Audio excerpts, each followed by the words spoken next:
Welcome, dear listeners. Today I will be reading the short story Frritt-Flacc by Jules Verne. This story was originally written in 1884, and as you will perhaps notice, it has a bit more gothic horror vibes than the science fiction novels that Jules Verne is most known for and that you are perhaps familiar with. But let's get started.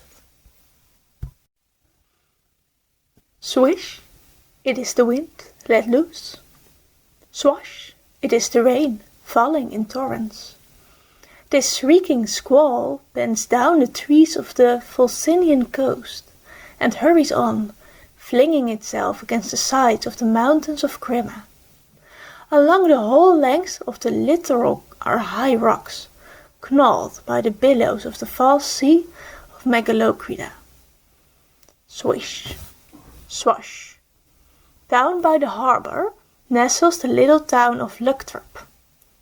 Perhaps 100 houses, with green palings, which defend them indifferently from the wild wind.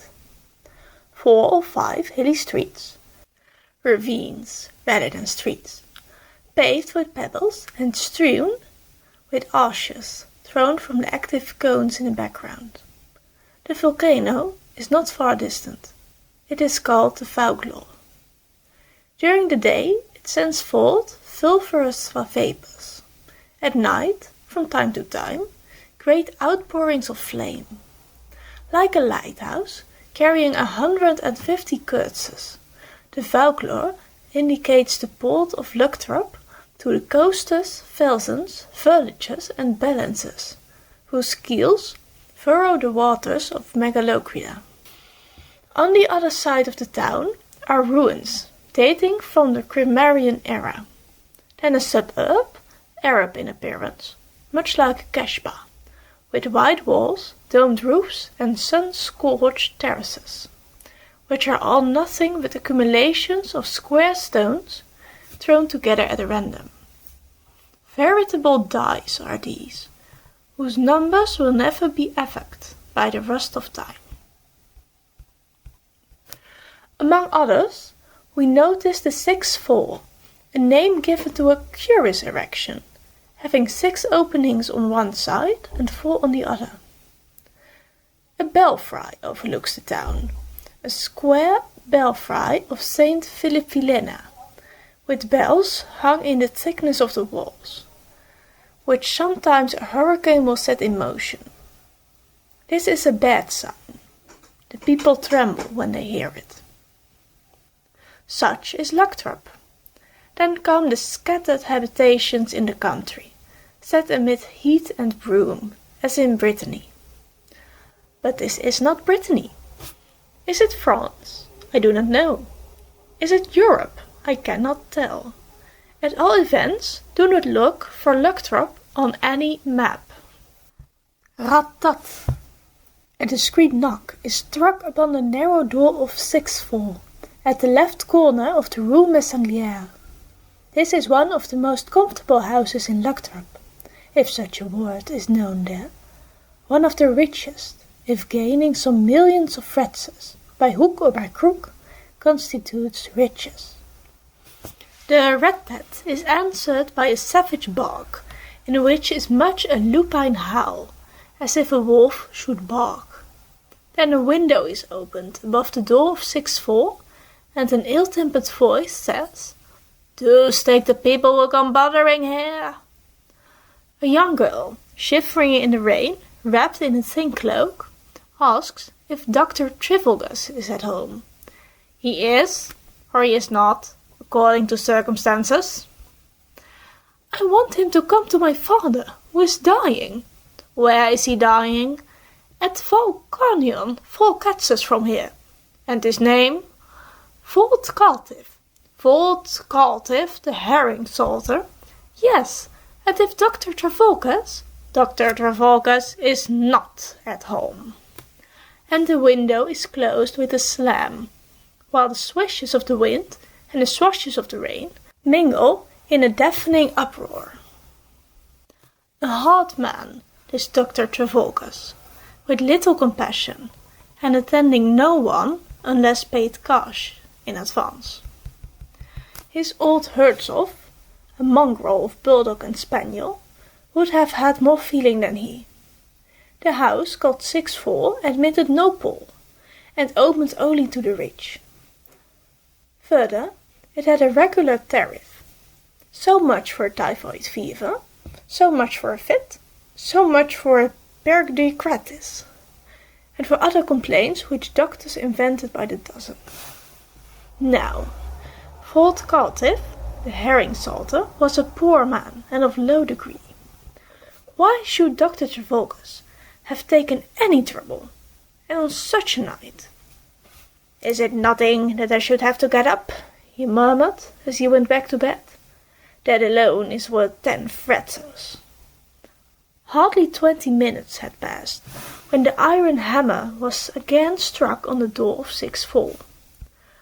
Much against his inclination, the doctor left his bed and leaned out of his window. "Who is there?" he cried. "I am the wife of Volcano, the herring salter of Volcano. Yes, and if you refuse to come, he will die." "All right, you will be a widow." "Here are 20 fretzels." 20 fretzels for going to Volcano, 4 keltjes from here. Thank you, be off with you. And the window was closed again. 20 fretzels, a grand fee. Risk a court or lumbago for such 20 fretzels, especially when tomorrow one has to go to Kiltreno to visit the rich Etzinghoff, laid up with gout, which is valued at 50 fretzels at a visit. With this agreeable prospect before him, Dr. Trevelgas slept more soundly than before. Swish, swash, and then rat-tat, rat-tat, rat-tat. The noise of the squall were now added 3 blows of the knocker, struck by a more decided hand. The doctor slept. He woke, but in a fearful humour. When he opened the door, the storm came in like a charge of a shot. "I am come about the herring salter, that wretched herring salter again. I am his mother. May his mother, his wife, and his daughter perish with him.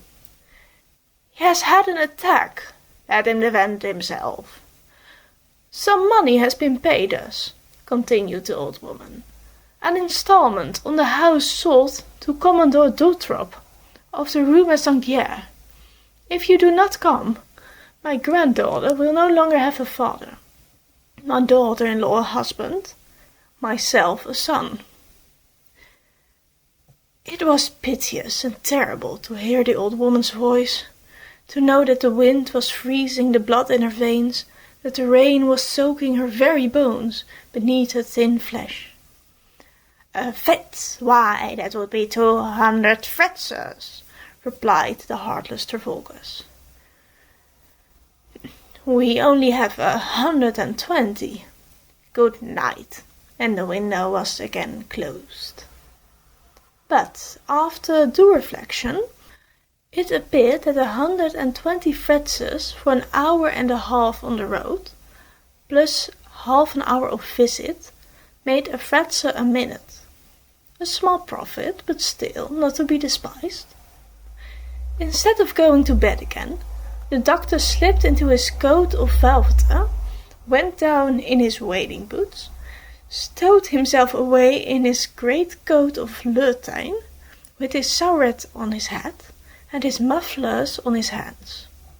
He left his lamp lighted close to the Pharmaceutica, open at page 179.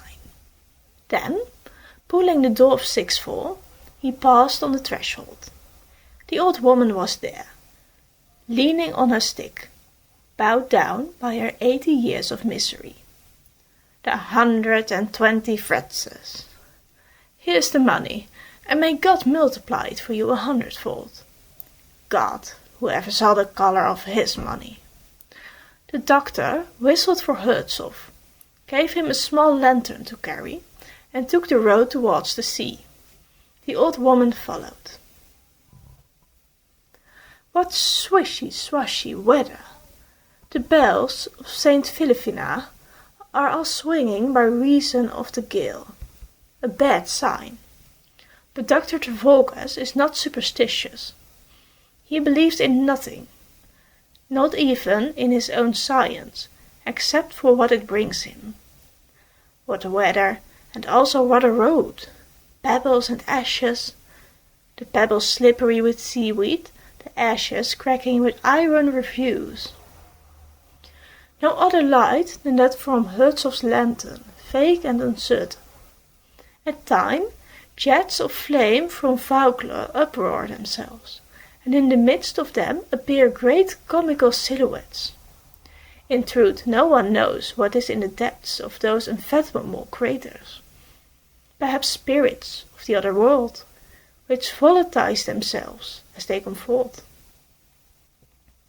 The doctor and the old woman follow the curve of the little bays of the littoral. The sea is white with vivid whiteness, a morning white.